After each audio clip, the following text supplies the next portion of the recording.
Let's go. Let's go. Oh, no. Do you want to? Sorry. I'll let you. Next one. I'm excited and I feel relaxed and I'm ready to party. Don't say sorry. You don't need to do that. You don't need to apologize. It's a fucked up female habit. You don't need to be sorry for anything ever. Can you guess what every woman's worst nightmare is? I don't have rage issues. I have nothing to prove to you. When I'm good, I'm very good. But when I'm bad, I'm better. I say when it comes to stardom and Lauren, there are no accidents. Hi, Karen Peterson.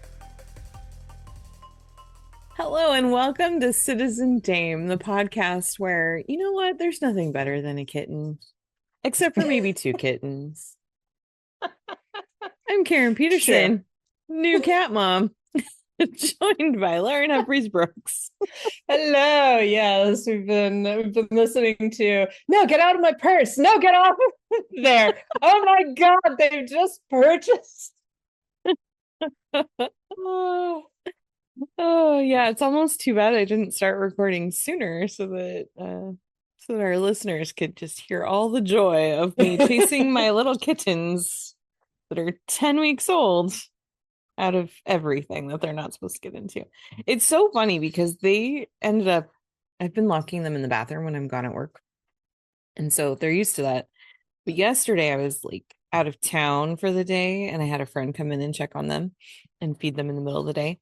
And I told them, like, if you can't get them back into the bathroom because they are, you know, squirrely, it's fine. It's fine. You can let them stay out. And he ended up doing that. And they were perfect angels. I came home, nothing was wrecked, everything was in order. And I was like, wow, this is great. The second I sat down, I swear they were getting into so many things. And I was like, you guys were fine unattended.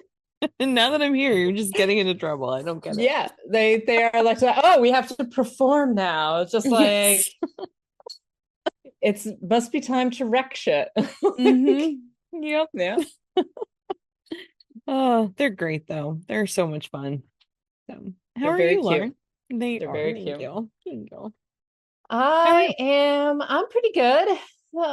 Here in New York, I do not have kittens. Although now looking at your kittens, I'm like, I want kittens. But also, oh my God, there's not room for kittens and my dog. Like, it just be chaos. Lose his mind. Yeah, he's like okay with cats. The cat, my parents' cat, she does not like him. He was perfectly ready to be friends with her, and she's just like, no, I will destroy you and your entire bloodline. So like, I think he would actually be okay with kittens, but it would also be a lot. Mm-hmm. I don't think I could do it. Yeah, but I'm good otherwise. Had a great weekend last weekend. Went to see Reese Darby many times, encouraging you to see Reese Darby. Being like, go to see Reese Darby, Karen, you will not regret it. And I've got the ticket screen pulled up right here. You need to get Reese Darby tickets. Like, he's very funny. He's very funny. He's very like just fun to watch. Awesome. And yeah, you'll definitely have a good time. Yeah. But yeah. So now we're going to talk about Meg Ryan. We're going to finish out our Meg Ryan series for the month of April. We've been talking about some of her rom-coms that made her, the Meg Ryan that we've always known. We talked about the first film that she produced, which was French Kiss. We talked about her journey into drama and working with Jane Campion. And now today we're talking about her foray into directing. Now, her first feature that she directed was actually in 2015. It was a film called Ithaca that was set during the war. I actually ended up watching it this week. It's on Tubi. And it's set during World War II. It's really about this 14-year-old boy who's trying to help out his mom, and his older brother is away in the war. His older brother, played by Jack Quaid, who is Meg Ryan's son. Yeah, so it's a sweet movie, but it's definitely not, I don't know, it's not like a polished, wow, this is a great film. But And then she kind of took a break. She's been away from acting. She took a break from all of it for about 8 years. And then she came back in 2023 with What Happens Later with David Duchovny. And this is a film where the two of them are, she lives in Austin and is on her way to Boston. He lives in Boston and is on his way to Austin. And both of their journeys get waylaid at a tiny municipal airport because of weather. And they run into each other. And it's the first time they've seen each other in many years. And they were in a relationship back in college.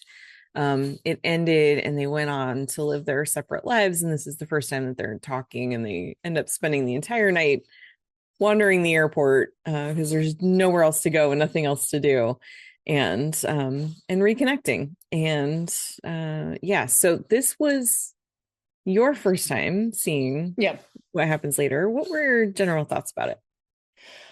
So this, I have kind of mixed feelings about this film, but this was different than I expected, honestly, to sort of look at both Meg Ryan's sort of career trajectory, and then also to look at the description. I was like, oh, okay, I can kind of see like what this is going to be. It's going to be sort of a light rom-com. And this ended up being a lot more existential almost than I expected it to be. Mm-hmm. It's like there were points where I was just like, this is like a rom-com version of No Exit, or some like starts No Exit, you know.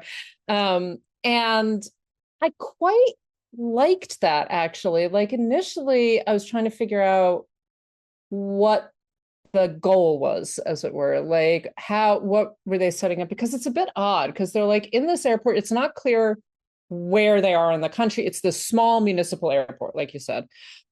They've been laid over. They're trying to get to these different places. They're like crossing streams. They're trying to get to these different places, but there's all the other people in the airport seem to be practically shrouded. It's like you can't really get a read on their appearance.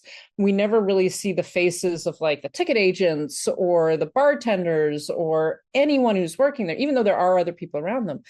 And there's a point where I was like, are they dead? Like, is that what's happening? Is this like the airport as purgatory, which I can definitely see, like being stuck in an airport terminal definitely is a version of purgatory, but it's more interesting than that. And I wound up like quite liking a lot of this, and definitely liking what is sort of done with this fairly basic rom-com setup that could have gone in a lot of different directions, but began to sort of go into more serious areas, more like I say, existential elements, and had what I felt was a very satisfying ending, actually, because again, it felt like it was doing something different, and could have very easily fallen into like this pretty basic genre entry. And then it wasn't. And I liked that about it, even as I think there are places where it's definitely hokey, where it feels like they could have gone more into, like, gotten greater depth out of some of the setup and the interactions between the two characters. I have issues with David Duchovny in this role. I think that he's very boring. And he's a boring character. Like, the character himself is supposed to be kind of conservative and a little repressed and everything. But Duchovny does not have the screen presence that Meg Ryan has. And in watching this, I was like, oh God, if only like Billy Crystal or Tom Hanks had done this. Like, it would have been stronger, I think. But for all that, I think it's a really interesting film, and definitely not what I expected it was going to be. Yeah. I also found myself really wishing it had been Tom Hanks in the Bill role. It's funny that you mentioned him, though, because there is this voice of the airport, like, PA system credited to Hal Liggett, who is not a real person, that does not really exist. And there's been a lot of speculation on who is the voice of the airport. And Meg Ryan said that she would not ever confirm, but a lot of people think it's Tom Hanks. And when I watched it the first time, I thought, I could kind of see that when I was watching it again last night. I was like, I am positive that is Tom Hanks. Yeah, I was wondering because I was like, that's a recognizable voice. I don't know who to be totally honest, I would not know Tom Hanks's voice. If you just play Tom Hanks's voice for me, I wouldn't necessarily know it. So it's not his standard speaking voice. It's definitely a production, like a performance, but there's just elements of the way certain words are pronounced that I'm like, I think that's Tom Hanks. So why wasn't he just in the lead role? I don't know. I it's funny because he was actually in Ithaca, the other movie that she directed. So I always thought they had just done 3 movies together. They've actually done 4, possibly 5. Yeah, I don't know why she chose David Duchovny for the part. I felt a little differently than you. I don't dislike him.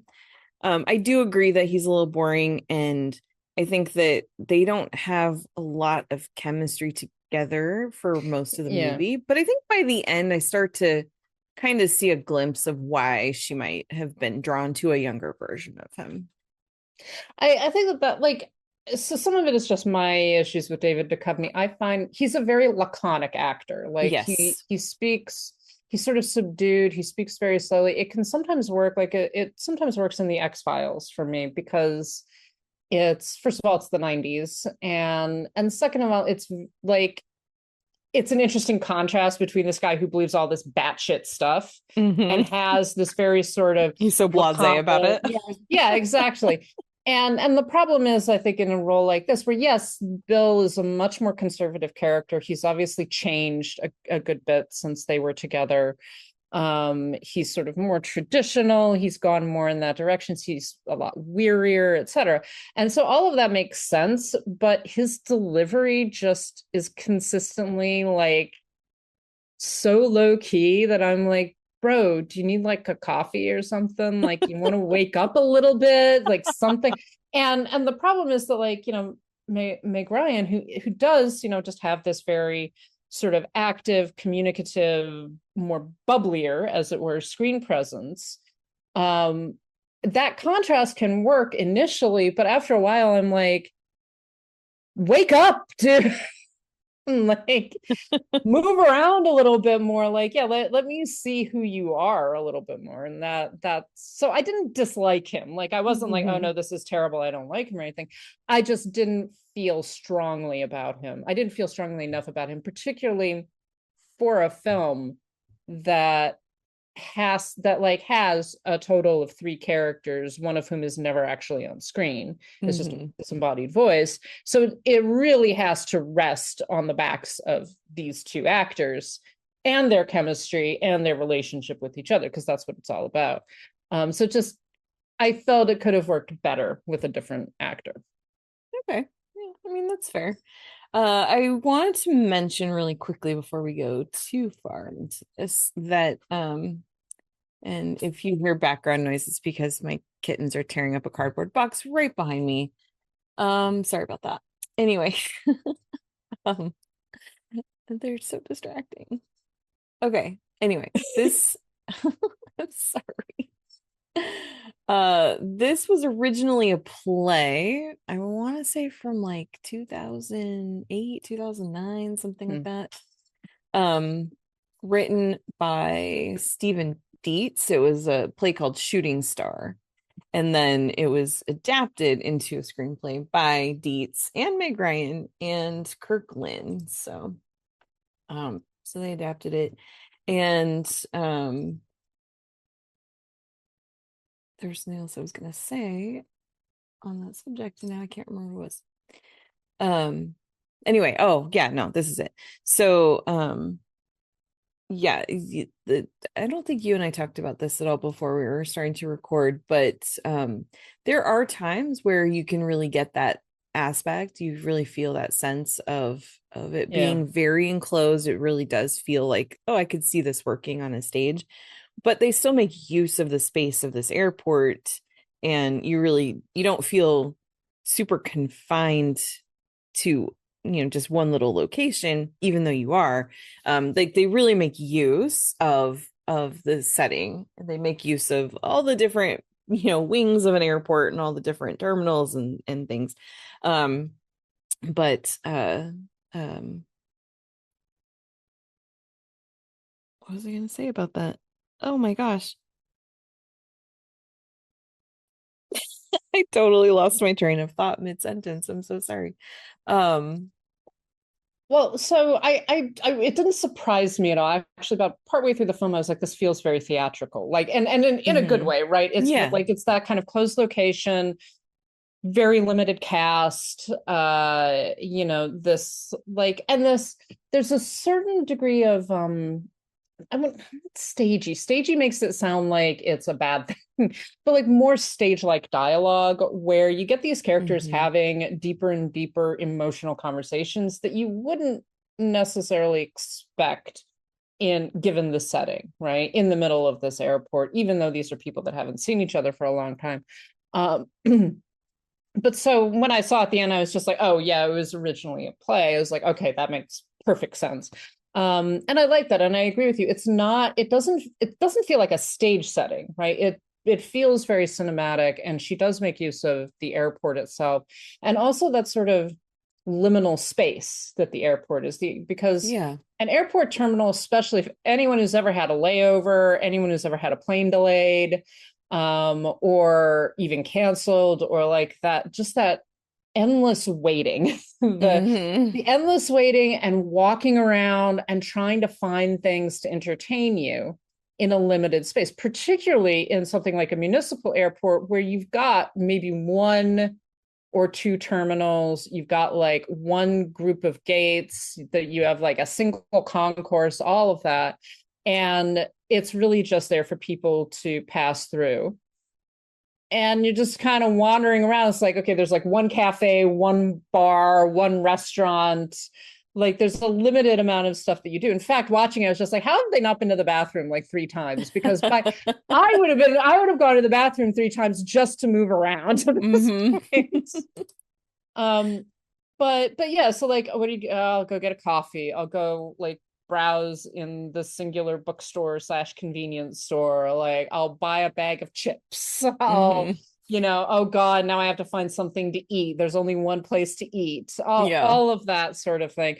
And it's a very good location actually for the whole concept that they're dealing with. And like you say, they make good use of the airport, like the circuitous nature of it, the sort of lack of characterization of the airport itself, yet the sort of oddness. It's like the weird light tree things that are in one part of the area. That's why at one point I was like, is the revelation gonna be that they're dead? Because it felt like that kind of purgatory area, but it is that very sort of liminal space of people passing, crossing each other, meeting each other and never seeing each other again, that kind of thing. And it's very well integrated into the story. It's useful.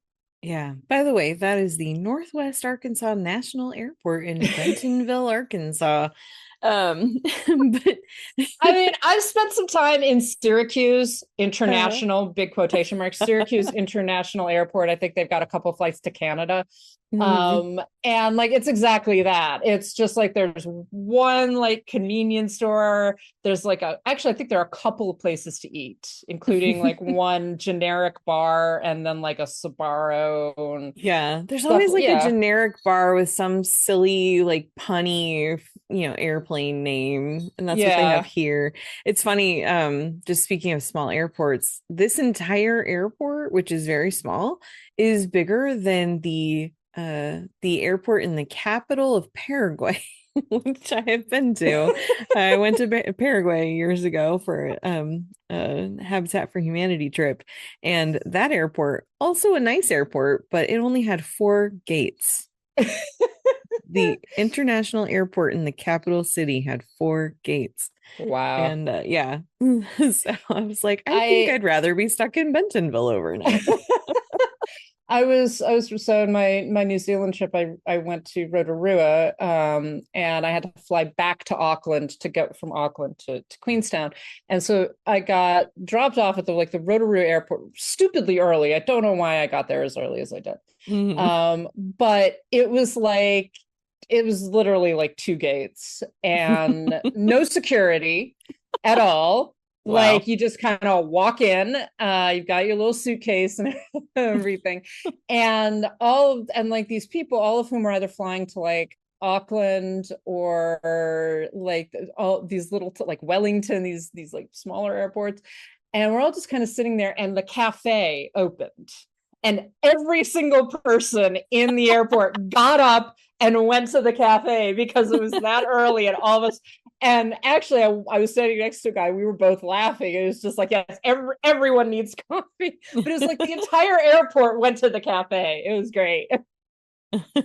That's great. I love it. I actually quite liked the Rotorua Airport, but I don't think there's even a shop. I think they're just like bathrooms and a cafe. I think that's pretty much it. That's so funny. Oh, I remembered, by the way, while you were talking about the space, one of the things that I was going to talk about, which is the way that this opens. It's funny because it kind of, they have these animated snowflakes, and it sort of weirdly reminded me of Elf. And I meant to research if that was done by the same people, but I didn't have time. Anyway, but there's sort of these animated snowflakes, and then it kind of, you just see this airport. All you see is the airport and then just this snowy tundra around it. So there's no sense of where this actually is happening, how close they are to any sort of a town or anything like that. And so you really do get this sense of isolation, of them being out in the middle of nowhere. And also it really feels like they're kind of stuck in a snow globe, and you're going into the snow globe to see what's happening inside. That's kind of how it feels as the opening. And so I agree with you. The first time I watched this, I was also convinced, oh, okay, they have died and this is where they're reconnecting, especially because as time is going on, fewer and fewer people are around the airport until eventually they're the only ones there. There's nobody else around. And yeah, so there is this sense of there's got to be something else at play here. And it's not that. They really are just two people stuck on their trips. And that just kind of pass each other. But I still walk away with a sense of like, there's some little bit of the universe having a hand in these two meeting now in this place. It has elements actually of magical realism.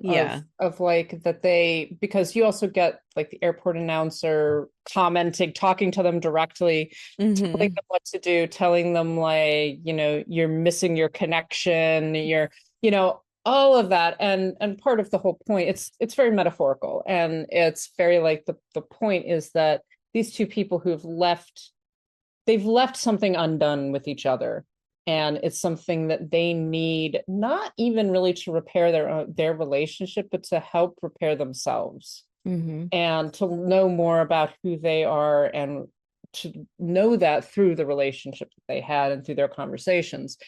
And yeah, I like that. That's why, it's that question of like, oh, is this purgatory? Is it this? It's not really anything. It's just sort of this metaphorical setting where they get to have this conversation that they needed to have. And these sort of understandings of each other, of what they went through together, and then of what they went through separately as well, in order for things to move on, right? To move on. And that was something else I really liked about this film, is that, we could talk more about the ending, but I like the fact that they don't end up together. Like that it's not about reuniting them and them falling in love again and realizing they always loved each other or anything. We are introduced that she's not married or apparently in a relationship. He's sort of separated from his wife. He's got issues with his teenage daughter.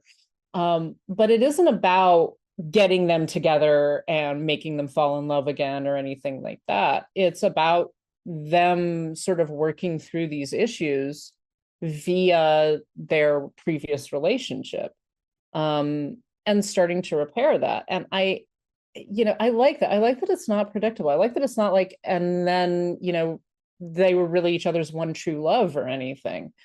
It's more like they might never see each other again, and that's okay. It's okay now, especially because they've gone through this. They needed this moment together. Yeah.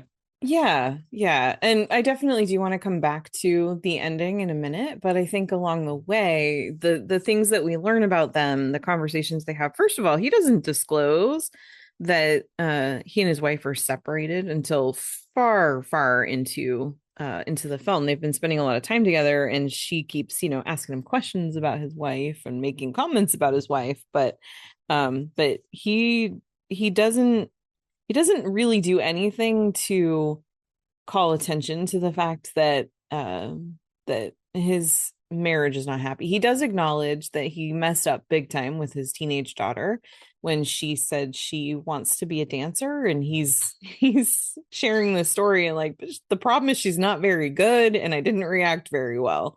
And Willa is just like, well, what's the problem with her, just pursuing it, so they're kind of helping each other through what's really, she also through what's really going on in their lives, but she also doesn't disclose what she's really doing, why she's really going to Boston for a long time. And yeah, they have to talk about their relationship because they left it with so many things unsaid that at one point, because he claims like, no, we sat down and we talked about everything. You knew why I was leaving. And then she says, well, there's the story we tell our friends, there's the story we tell each other, and then there's the real truth. And so she's telling him, I know you didn't tell me the actual truth of why you were leaving. And it turns out that they were both kind of trying to deal with a lot of things at the same, at the same time, but in very different ways. They were young, they were in their 20s, they were in college. At one point she says, I was 20, and he's like, you were 25. And she goes, yeah, exactly. Like, 20-year-olds are dumb. I work with a lot of them. They're dumb. They're the best people, but they're dumb too. And I mean that in a very endearing way, not an insulting way. They just, they don't know what's still to come. And so she's acknowledging that, and he's trying to say, well, but you were already mid-20s. In fact, at one point they're talking about how old they feel, and she's like, oh yeah, I'm 49. And oh, you just stopped at 49, huh? And he says, I felt like I was in my 50s since I was in my 20s. So he's always been kind of an old soul. And this is one of the reasons why I actually find that David Duchovny kind of works in this role, because he is this old soul that is kind of boring, and this total opposite to her in so many ways. And you just look at them and you really do think, how could this relationship have ever worked between the two of them? Yeah. So yeah, it's I like the whole conversation, just going back a little bit, I like the whole conversation that they have about his daughter. And at one point she says, well, what's the best that can happen is, she becomes the prima ballerina of the Boston Ballet. And he's like, no, that's not. But then she says, well, she becomes a preschool teacher who teaches small children how to dance. And I really liked that, because I don't know, it was just this moment of like, you don't have to be the greatest, right? Yeah. So she probably won't be the prima ballerina, right? But she might have a great life teaching little kids how to dance, and that is valuable too. And that's, and he says, I just want her to be happy. And it's like, well, this makes her happy. If this is what she wants to be, this is what she wants to do, then that's what she should do. Even if she's not going to be the greatest at it. And I really liked that. And then I also liked how, they talk about the child that they lost, and that has been one of the elements that has really separated them, that really did separate them.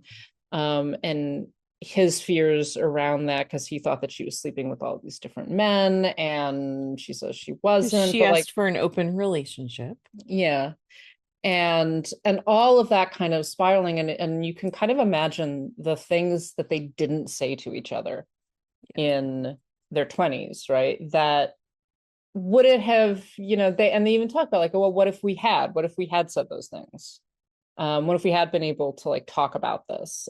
Would it have been any different? And they both kind of agree, no, it wouldn't have been.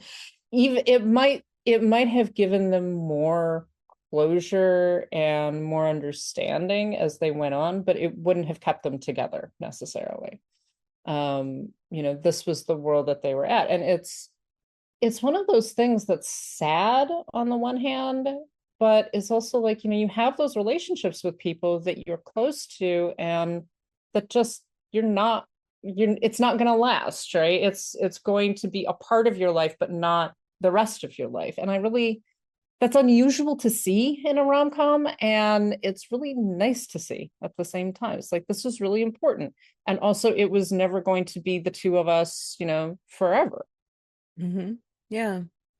Yeah, there's a lot of rom-coms where either it's people meeting for the first time, at some point, and then they go through their, the typical rom-com like standard stories are two people meet, they go through maybe a little bit of a rough patch after a hot, steamy romance, and then they decide that they're in love and they stay together forever. Then there's the ones where people reunite. There's actually a number of these. They'll reunite after a number of years and then they live happily ever after because they realize they were always supposed to be together. And then there's the ones like this where it's not either of those things. It's a little bit of both. And there's a sense that, this isn't necessarily goodbye when they both get on their planes. They may, run into each other again, but whether they do or not, they're gonna be okay. And I love that aspect of this story, is that they don't actually need each other. They could have each other and they could live very happily now that they've gotten the past figured out and they understand what was going on 25 plus years ago between them. But also, if they never see each other again, they're going to have this very fond memory of this particular experience that helped them work through some very challenging things that they were each going through, and also helped them put closure on, their past. Yeah, exactly. And they both have things they have to deal with. like she's actually going to Boston to see her daughter for the first, like this child that she had to give up for adoption. To like actually meet her daughter. She's scared of doing that. She needs encouragement and sort of that attempt to do something, even if she fails, right? Yeah. He is still going to go to the conference that he needs to go to meet with the clients that he needs to meet with, but he's talked to his daughter. He's going to have a different relationship with her. There are things that they have to deal with that are not about the two of them together, but they're influenced by it. And that their conversation and this whole experience that they share influences that growth, and that growth is important too.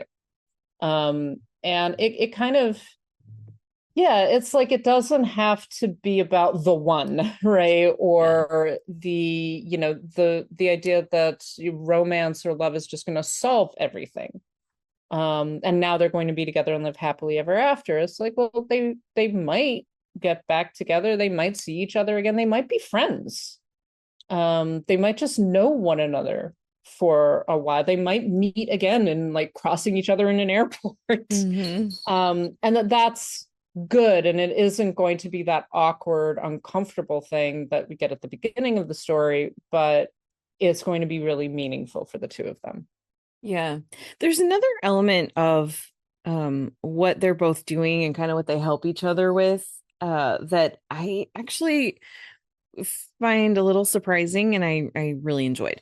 So we find out at some point that she is traveling to Boston. She claims that she's going to meet up with a friend who's going through a divorce and she wants to like help cleanse her chakras or something. And it turns out that's not what's happening. She a couple of years after the two of them had broken up, she got pregnant again and had a baby, gave it up for adoption. It was a daughter. And she is going to meet her daughter for the first time, who's now an adult. And she's really terrified about this. At the same time, he is going from Boston to Austin because he has a work meeting. And I love I love the way that they keep talking about this boss, this like Gen Z boss that he has, that just like the way that he talks about stuff, and he's so obnoxious and everything's like, I think at one point Bill says something about, they use all these words so they don't have to tell us what they're afraid that, they don't want to tell us. Like, you don't want to say no because you don't want to offend me, but you're trying not to offend me is offending me. And which I'm like, oh my gosh, I hear that so much, so loud. But anyway, but he has left his family in Boston. He's left his daughter she's got this recital, and he has just really screwed up in how he talked to her about her dream, and he's feeling bad about that. And there's a point where Willa is trying to convince him to take her seat, because they both had, so that's the other thing, is they're both W. Davis. She's Wilhelmina Davis and he's William Davis. They were never married, so they just both had W. Davis as their name. It was just like how it was. But which I think is cute. But anyway, so she's like, look, nobody's gonna check, just take my seat, go back to your family, fix this with your daughter, because she's trying to avoid going and meeting her daughter because she's terrified.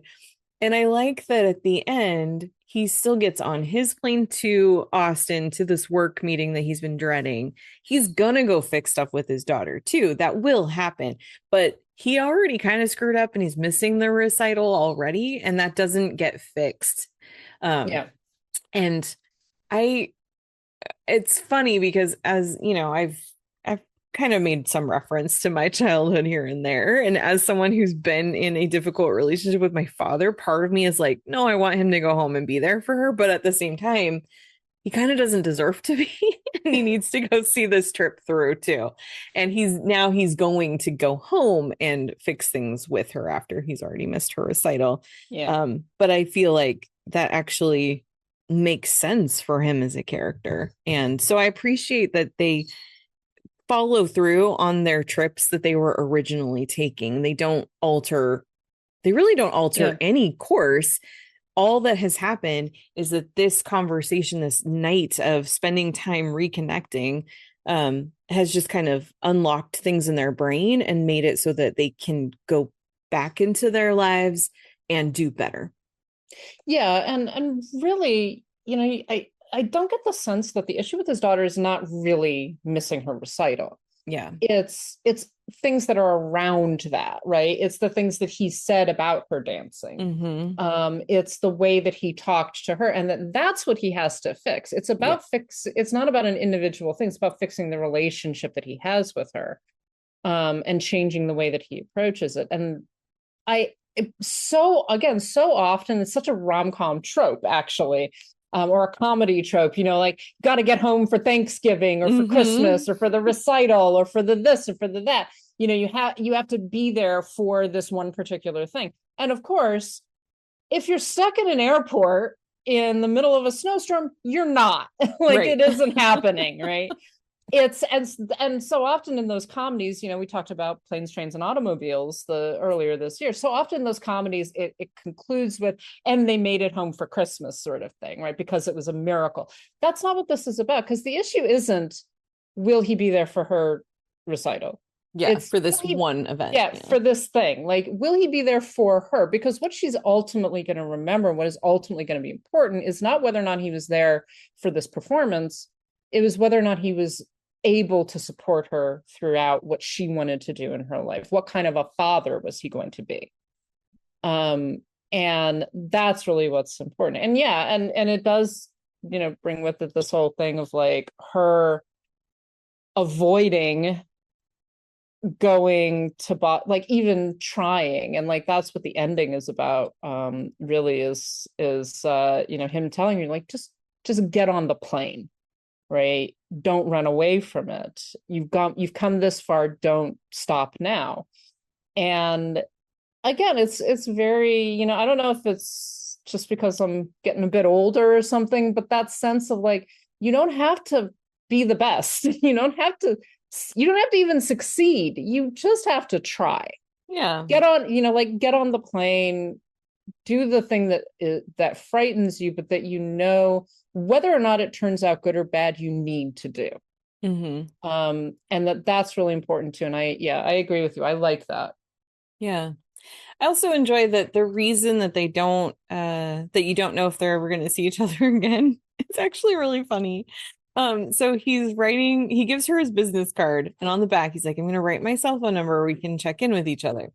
And he hands it to her, and then he goes off to catch his plane, and she looks down, and he hasn't written his number. He wrote, just try, like, go, just try meeting your daughter, get on the plane, go be there with her. And so she gets on her plane. They're at gates right next to each other, and they both are sitting on the sides of the plane where they can see through. They both have window seats and they can see each other. And all of a sudden they realize they have not actually exchanged phone numbers. They don't have a way to contact each other, which I also think is funny because he gave her his business card. If she thinks about it and wants to, she's got ways to contact him because he gave her his business card. Anyway, but then they're trying to exchange numbers through the windows across the tarmac, and then her plane starts pulling away. And so it's like a sort of another missed connection that doesn't have to be if they just give it 2 seconds of thought. But it's just funny because it's like, oh man, this wasn't about whether they're going to make sure to see each other again. It was about so many other things besides that. Yeah, exactly. And Google does exist. You can search for William Davis, who works for, like, he even says what he does. Like, it wouldn't be that difficult to find him. Exactly. Yeah, but I love that it's like he meant to give her his number, but he was also trying to encourage her, and so he didn't give her a cell. I don't know. I enjoy that little little funny, because it also kind of speaks, I think, to their age too, of like they're just out of it and they're spacey and they've been up all night in an airport, and then they're just like, oh shoot, we forgot. So yeah, I like when they wake up in the morning and they're just like, did you sleep? Sleep is not the word for no. Like, I also, just going back to how the airport, like, there's a lot of people initially, and then it gets emptier and emptier until they're the only ones around. And then when they wake up in the morning, it's like just this bustling, busy airport again. Like everything's just been reset and everything's back to normal. And then you're like, did all that stuff actually happen last night? I don't even know. Well, that's part of it. It's also established very early on that it's leap day, right? Yes. So, and she talks about like, leap day is a magical day. So but I like that that's reference and that's like a point of connection and everything, but it's not like there's this magical fairy dust that is sprinkled on the airport and they have to have this conversation. It's not that hokey. It's not that obvious, right? It just becomes more and more obvious as the film goes on that they're in this different space, basically, that is enabling them to work through the past and what they need to talk about. And I really like that. But again, it's that sort of emphasis on liminal space. Leap Day is this kind of liminal space. It's like it's a day that exists because of mathematics, right? But it's also because they've messed up on mathematics. Yeah, but it also feels like a day that shouldn't exist, right? Yeah. Because it shouldn't. Because it kind of technically doesn't. Yeah, and it's that very weird thing. It's the same thing with like if you're stuck in an airport terminal, it feels like it exists outside of time. Yeah. Outside of regular time, like a normal human space. Like every time I pass through an airport and like walk out into the sunlight or the nighttime or wherever, it's like, oh, like there are people and humans and there's like a world out here. It's a very weird kind of experience. And airports are like that. Train terminals are like that as well. Like highway rest stops, those like sort of spaces that are about passing through. Yeah, like transportation hubs where people are coming and going, and there's just constantly this shift, and it's just like this ever moving sea of people, really, and everyone's got different stories. And I always find it a bit weird that, like, to think about, like, oh, there are people who work at those service stations, there are people that work at those airports, right? They go there every day, it's their like normal space, and yet it's such a little, it's kind of like a veil between worlds kind of area. Yeah. The other thing I was going to comment on, going back, sorry, this is going back a little bit, but back to where when we were talking about the stage theatrical aspect of it, I was also thinking a lot about some more classic romantic comedies too, and because those used to be a lot more talking, like classic film in general, there's a lot more conversation instead of action, and so it does have this sort of old Hollywood feel to it as well. I think that's part of why I really enjoyed this so much. Yeah, it does. And some of that is also because there were a number of old Hollywood films that were coming from theatrical traditions, or that were even adapting plays. Much more so than now. Like, we do not have as many play adaptations as like they did during the classical era. It's interesting that that's the case, but it's true. Yeah, and a lot of it is that it was talkier. There's a lot more emphasis on dialogue and on people like communicating with each other in a different way.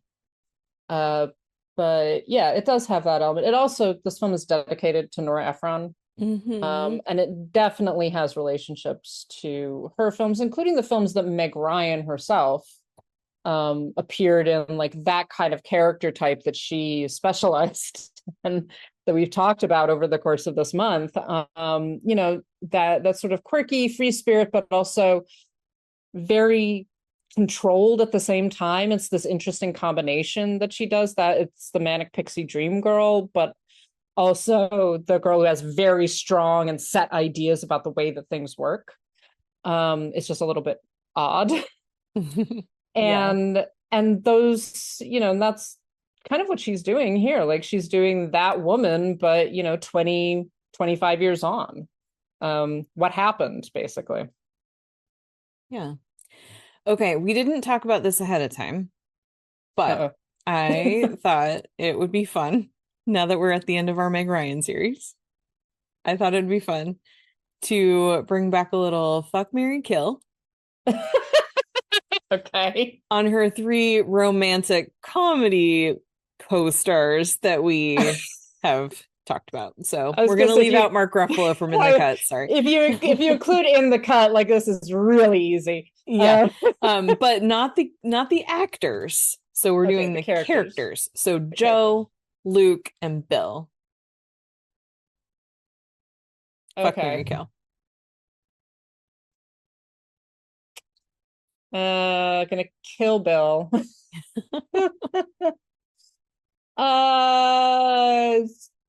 Fuck Joe and marry Luke. Like, and the reason for that, the thing with fuck, marry, kill is that no one ever mentions the fact that if you get married, the presumption is that you're gonna fuck also. So you kind of get the best of both worlds. So yeah, that's my answer. Okay. That's funny, because I actually had Joe and Luke flipped. So, but I could see where you're going with that too. See, I mean, Luke, I feel like definitely going to be good. Whoever you marry, like, yes, you'll also fuck them, but I think, like, I don't know, there's just, I don't know, after a while it just seems like that's just not as fun. So who's going to be more passionate for the anyway. I want to live on a vineyard in France. That would be pretty great. Like, are you Yes. joking? Like, come on, man. That would be a party and a half. That's what I want to do. True. No, I totally hear you. I'm just also thinking where Joe's at the end of the movie, he's going to be more adventurous and probably travel lots of places. And I'm down with that. That is true, and I will admit that it's some of it is just that I find Kevin Kline hotter than Tom Hanks. Oh, absolutely. Especially in those movies. Yes. but yeah, I mean, for sure. But just thinking about the characters themselves, like, I don't know. Even though Luke is reformed by the end, I would always still just be like, are you conning me? Like, I wouldn't ever be able to fully trust him, ever. That vineyard is beautiful, though. Yeah, exactly. Anyway. All right, any final thoughts about what happens later, or about Meg Ryan movies? Any commitments to Meg Ryan movies you haven't seen yet that you're going to make sure to watch now? I'm not going to make commitments to Meg Ryan movies. I actually this whole month has actually given me an increased appreciation for Meg Ryan as an actress. Oh, yay! Especially honestly seeing In the Cut, but also rewatching like stuff like French Kiss. Of course, we didn't talk about Sleepless in Seattle earlier this year. We talked about When Harry Met Sally, and thank Jesus we did not talk about You've Got Mail, because oh boy. Yeah. which I will admit is a movie that in the moment I enjoyed a great deal when I watched it, and that is like so down to her and Tom Hanks being charming as fuck together. Mm-hmm. And then I stopped and thought about it for 5 minutes. I was like, oh, I hate that. Like, that's terrible. So yeah, he makes me so mad. Oh God, it's awful. Like, it really, and I know that it's not supposed to be. That's the other thing. It's like, oh, this is actually really fucking depressing. Yeah. This man is horrible. Like, just like, why would you hate me when I ruined your small business? So I put you out of business. That's fine. Who cares? Like, just like, you're right, Tom Hanks. Who cares that you destroyed a small bookstore with your multinational conglomerate, and you're just running the small, and afterwards, like, what? But no. Mm-hmm. Yep. Horrible. But I do actually have a renewed appreciation for Meg Ryan, and yeah, she's actually had quite an interesting career, and so I've enjoyed all the films that we've talked about. I'm so glad. Yeah, I mean, there's so many others that we didn't talk about too. Yeah. You know, like she was in Top Gun. She plays Goose's wife. For like 5 minutes. Yeah, but I mean, that was her first. I think that was her first movie. Yeah, I believe so. Oh no, she was in Rich and Famous, which was a George Cukor film in 1981. That was her first movie. And then she was in an Amityville movie, and then 1986 was Top Gun, and and then she was from there I just lost it. She was in Armed and Dangerous with John Candy, Inner Space. Then a couple years later is when she does When Harry Met Sally, and then Joe versus the Volcano. She was in The Doors, Prelude to a Kiss, Sleepless in Seattle, When a Man Loves a Woman. That's another drama that we didn't mention. IQ, another rom-com, French Kiss, Restoration, Courage Under Fire. Like, so many. She did so many movies. Like, she was the 90s, you know, and then her career really did change in the 2000s as she started getting older, and I really enjoy her stepping into the director's chair, and I hope that she does more. Yeah. All right. Well, I think that's going to wrap things up then for this Meg Ryan series, and we hope that you've enjoyed it. Let us know what some of your favorite Meg Ryan movies are, and also which of those three would you fuck, marry, and kill? Joe, Luke, and Bill. We will be back next week with a brand new series, and we're excited to bring that to you. But in the meantime, if you would like to support the show, you can join us on Patreon. We'd like to thank our patrons who help keep the show going and keep it ad-free. They are Abby, Audra, Brian, Connor, Estefania, Ferdinand, Heather, James, Judy, Carriata, Matt, Michelle, MK, Monty, Nanina, Noel, Robert, Roxy, Steve, and Sharon. And you can become a Patreon. Oh my gosh, why do I keep flipping those words around? You can join them. Be one of us. Go to patreon.com/citizendame. You can also, if you don't want to subscribe and get our bonus content, but you just want to help us out, you can go to ko-fi.com/citizendame. We do have our website, citizendamepod.com, and you can reach out to us by email, citizendamepod@gmail.com. You can also find us on social media, Instagram and Blue Sky. We're at Citizen Dame Pod, and we are a Letterboxd HQ at Citizen Dame, and we're on the socials individually. Lauren, where are you? I am on Instagram and Letterboxd at LH Business. I am on Instagram and Letterboxd, technically Blue Sky too, but if I'm being honest, I'm really not there very much. So, but if you want to follow me and find my kitties, I have lots of kitty content on my Instagram. So many you kitties. can find me at Karen M. Peterson. Oh, they're so cute and they're so destructive. And I love it. They're just adorable. I can't handle it. I can't handle the cute. Every once in a while I hear the jingling of the bell in the background.